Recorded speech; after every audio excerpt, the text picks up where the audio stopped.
reply to SAR question number 3. Yes, A, yes sir. B, sir, the matter will be taken up into consideration by the state government. Honorable Speaker, sir. Yes, madam.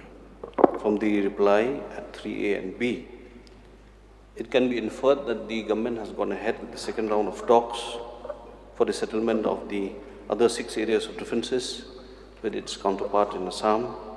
But the state government has not yet considered taking on board the stakeholders. So may I know why, sir, as to the government has not considered taking the stakeholders on board before the discussions were set on, sir?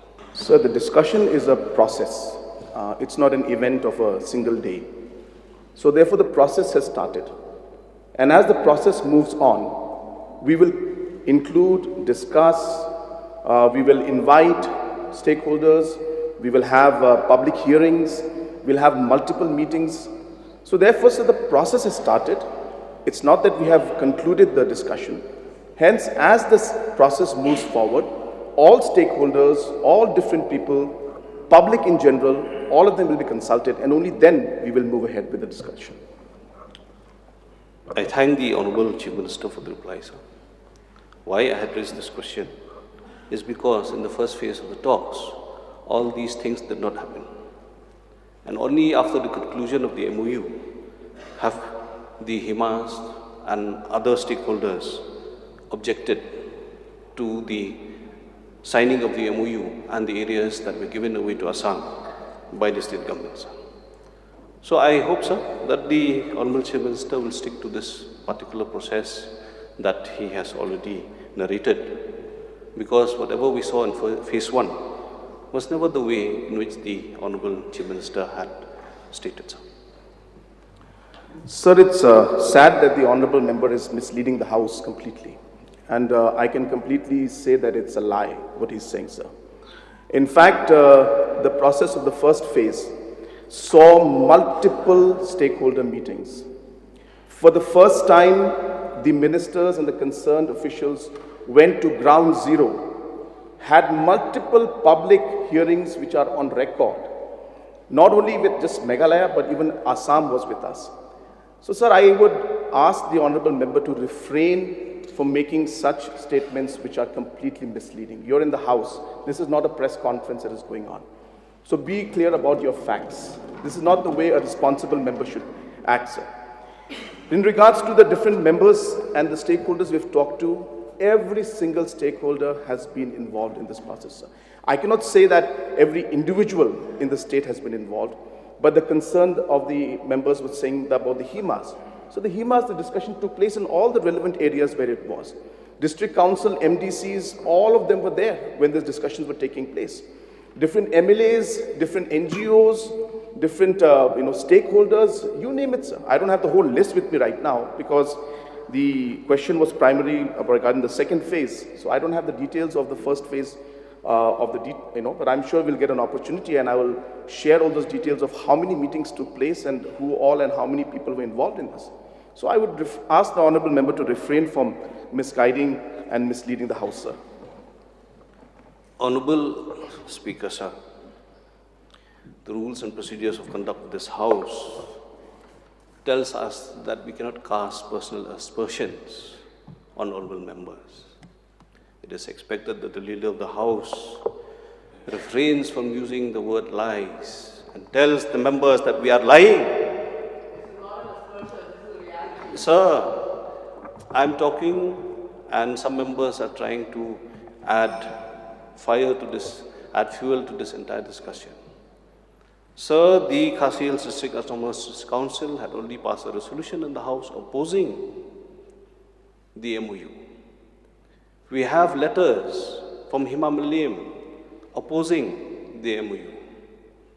We have people who are up in arms saying that they don't want to go to Assam.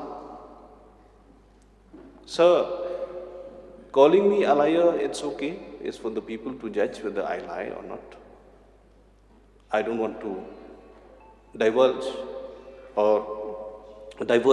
go away from the reply that the Honorable Chief Minister has said. that the government will still be considering the stakeholders. It will still be thinking. So when we are moving into this, sir, interrupting an honorable member also is not part of the rule, sir. So therefore, sir. So this is question hour, sir. My point is that. I think we not be reminded of what is question hour and 0 hour. You need to be reminded. That's the point. So why is the Honorable Chief Minister annoyed? Why is the Chief Minister annoyed?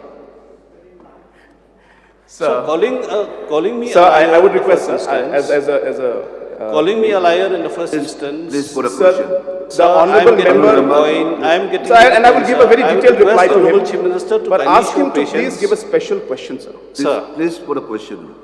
Supplementary. I am coming to that, sir, because as questions were cast and Honourable been member, called this is liar, a question hour, so I need so to please put a clarify, sir. question. Yeah. So therefore, sir, I would request the government that at least last time we had asked for the draft MOU on the floor of the House to be circulated, that was not done, and many areas have been lost. So at least this time, sir, second round, at least take us as a House into consideration and at least circulate the areas first so that at least we can have a thorough discussion and see the ground realities before the government goes ahead with the second round and finalizes the other MOU, sir. Sir, the honorable member has been mixing a lot of words and trying to bring out emotions into this entire thing. I understand it is an emotional subject, there's no doubt about it. But the fact is, why I said he's misleading the House and lying about it is because he said that the stakeholders were not consulted. That is wrong, sir. We consulted the Sir, stakeholders. letters were there, Sir, sir. Letters were there, sir, that's why. Please. Sir, I think the honorable member needs to, again, do his homework. He has to understand that not agreeing to a discussion and giving a letter of, discontentment does not mean discussion didn't take place. Because If the discussion took discussion place, had been there, why would there be Please. discontentment? sir, when we talk, is it always necessary that everything will go on as we agree or both all agree? It may not go. But does that mean we never talked? So for him to jump to a conclusion that because there was discontentment, we didn't talk, that is where I'm saying he's misleading the House. Your point may be valid, that somebody was not contented or not happy with the MOU and they have a right to write to it. But does that mean or does that imply that discussion didn't take place? So that Sir, I'm replying, means sir. that there Why is a is- unilateral discussion Sir, I'm was not replying- necessary at all. sir, I'm replying- That means this discussion No, was you not have necessary at equal- all, sir. Then you just go ahead and decide and No, give honourable away the member, areas. please take a seat, please. Sir, now honorable member is exactly saying what he said should not be done. Sir, we have maintained that we discuss with everybody. That's how discussions, sir, a complicated subject like that cannot be moved forward without this detailed discussion. That's number one. And that's why we did it. And what I'm saying is that the honorable member saying that we didn't discuss is misleading the House, and that's incorrect, sir. Number two part, he's saying that then why didn't we agree and why is the discontentment letter? So there will be. A complicated subject like this cannot have every single person agreeing to every single decision, and that's why government has to take a decision. It's not easy for us. But a lot of past governments have not taken this decision. We feel that it is time. 50 years have gone, and we took that decision. Now, I'm not saying that everybody agreed to it, so discontentment may be there. And that's what the KHDC or the other HIMAS might have written. That's fine. But saying that we didn't consult them is the part that I'm saying that you're misleading. We did consult them. They did not agree to it. That's a different issue. We may talk and argue for 100 years and we may not disagree. We may not agree, sorry. But that's how things go, discussion happens. But I'm saying, sir, that the discussion took place. All the stakeholders were consulted. Many rounds of discussion took place. And similarly, even in this second phase also, which is again a very complicated area, we will again have discussions with the stakeholders. And again, we might not have everybody agreeing to everything. But that's the nature of discussion, and that's the reason why solutions could not come out in the past, because there were a lot of divergent views. And the only way to bring consensus is to try to talk and try to figure out, and then ultimately move ahead with what is in the best overall interest, which may not be agreeable to everybody, but in the larger interest of the state and the people, we had gone ahead, sir. And in the same manner, this phase also we will have discussions. So therefore, sir, the Last. Sir, I thank the Honorable Chief Minister for this clarification. But the fact is, as I had said, the ground realities talk differently. If fish ponds are being inspected in the middle of the night. If people were trying to show concerns and raise voice, or maybe during the public hearings they were trying to show their points, they were shouted down by the minister from Assam side. Do we call this discussion, sir? Do we call such things as discussion and taking stakeholders on board when people on the ground are saying that they have come to inspect things at the middle of the night? And who are those people who have been called for the public hearing, sir, where there are people from the state? So therefore, sir, the process, as the Honorable Chief Minister stated, needs to be reviewed, because all the anomalies that had happened in phase 1, sir, we don't want that to happen in phase 2, sir. Thank you, sir. Sir, I think the honorable member has spoken in favor of the government, because he said that, the meetings took place even in the night. So that's what I'm saying, sir. If these are the kind of discussions. So what I'm trying to say, sir, this is how hard the members were working. That they even went to the late night. It's not about, they didn't get tired, they were committed to the cause, and that's why even late night they were visiting. But the honorable member fails to mention that it wasn't that just one visit, there were 6, 7, 8 visits before that also to the same location. So therefore, I think he's just certifying the fact that the government has done a lot of hard work. Even late night meetings took place, sir. So therefore, it's not just that one meeting, sir. He mentioning about that one meeting that happened to be late night, but that's because the area is big, complicated, we had to move on. Multiple meetings took place. He's mentioning about that one meeting, but before that many meetings took place, sir, for that area also. Number 2, sir, I also would request, so this is important, why? Because I know a lot of members would like to participate in this. This is a sensitive issue. I don't want anybody to play politics in this. This is not an issue to play politics. Please remember that. If we are trying to play politics with this, then we are going against the interest of our own people. Please refrain from playing politics. Please give positive suggestions. We are here to work for our people. We are here to resolve an issue that has been lying pending for the last 50 years. You have not seen the tears in the eyes of the people who come and meet us, crying and telling us, please resolve this issue. We can't sleep at night. Sir, I need the members of this house to feel that, to understand that it is not a simple issue. And we are responsible to our people. And the worst thing we can do is play politics on an issue like this. Now, sir, why I'm saying this is because a large number of members I know will mention this issue again. It's very easy to say, oh, we have left that village out. Let's be specific. Please don't give generic statements, is my request, sir, through you, that if the honorable members, when they say villages were left out, please mention which village.